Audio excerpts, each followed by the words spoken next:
మండుకుంటుంది చూడు. 1 సెకండ్ చాలు టీచర్. 1 సెకండ్లో గడిచిపోయింది అవునా. నెక్స్ట్ చూడు, ఇది అగ్గి ఏమిది బొగ్గు. దాని హీట్ ఎక్కితే అంతేసేపు పడుతుందా? నో, దాని హీట్ ఎక్కల్లా. ఇక్కడ రండి. అది సో ఏంటి ఇగ్నిషన్ టెంపరేచర్ రావాలా దానికి.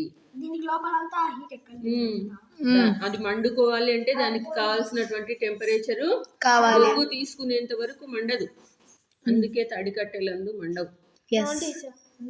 నెక్స్ట్ కర్పూరం ఎంతసేపట్లో మండుకుంటది? 1 సెకండ్. తీసి చూడు.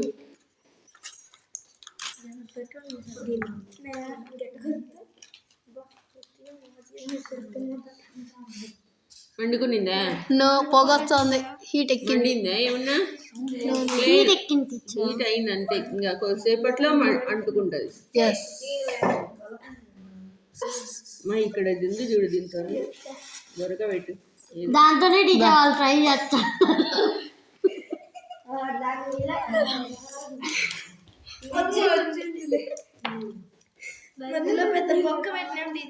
ఇంకా కూడా వండుకోలేదు చూడు. ఓ పక్కన ఇది పెడతాను, మండిపోద్ది, ఈజీగా మండుతుంది చూడు. అది చూడు కారిపోతుంది అది. సో అది ఏమైతుంది, ఈజీగా కాలింది చూడు. బొగ్గింగా అంటుకోలే. సో ఏం కావాలి మన ఏదైనా వస్తువు మండాలంటే? హీట్ కాదు, ఇగ్నిషన్ టెంపరేచర్. ఏం కావాలి చెప్పు? Ignition temperature. దీనికి ఇగ్నిషన్ టెంపరేచర్ చాలా ఎక్కువ కావాలి, అందుకు బొగ్గు మండుకోలే. కర్పూరానికి కొద్దిగా అయినా కూడా మండుకునేది. పేపర్ కూడా అంతే, సేమ్.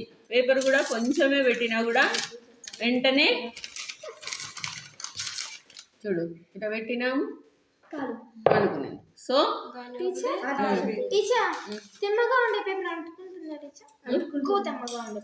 తేమగా ఉంటే అంటుకోదు, తేమ ఉంటే అంటుకోదు, కొద్దిసేపు టైం పడుతుంది. ఇంకా పెట్రోల్ లాంటివి ఇంకా ఫాస్ట్ గా అంటుంటాయి. అందుకే ఫ్యూయల్ గా స్కూటర్లలో ఏం వాడతారు? Petrol, diesel, kerosene. Petrol diesel లను వాడతారు. దాంట్లో అగ్గి ఉండేది, అవి ఆల్మోస్ట్ ఇంకా అంటుకోలేదు చూడు. దాని మంట టీచర్ పొయ్యిలో వేస్తే పండుకుంటుంది. ఇప్పుడు బయటికి తీసి ఊపండి టీచర్, వస్తుంది. అనండి, అది అండుకోవడం అంటే. ఇంకొంతసేపు పెట్టండి, అంటే బొగ్గు మడదా అగ్గి రాదు. సో ఇప్పుడు పొగ వచ్చినప్పుడు దానికి కావాల్సిన ఇగ్నిషన్ టెంపరేచర్ వచ్చిందని అర్థం.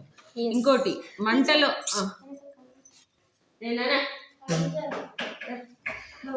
నెక్స్ట్ చెప్తా, వేరే నీళ్ళల్లో కలబెట్టాలి.